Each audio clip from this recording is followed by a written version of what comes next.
আমাদের আলটিমেটাম দেওয়া হয়েছে, সন্ধ্যা 6টার মধ্যে যদি আমরা উঠে না যাই, সৈয়দ আশরাফ সাহেব কি করবেন পরিষ্কার ঘোষণা করতেছি।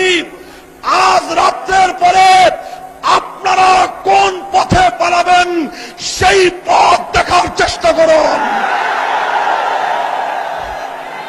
রক্ত যখন দিয়েছি, রক্ত আরো দেব, জীবন দেব। রক্তের বিনিময়ে আল্লাহর জমিনে আল্লাহ নবীর ইজ্জতের হেফাজত করেই ছাড়ব ইনশাআল্লাহ। সংগ্রামী তাওহীদি জনতা, লাশের পর লাশ পড়বে, রক্তের গঙ্গা বইবে, জীবনের পর জীবন দেব। তোমাদের কাছে কত বুলেট আছে, তোমাদের সমস্ত বুলেট গুলোকে মোকাবেলা করার জন্য আমাদের বুক রয়েছে। উন্মুক্ত বুকে আমরা তোমাদের বুলেট গুলো পেতে নেব ইনশাআল্লাহ। কথা বলবেন।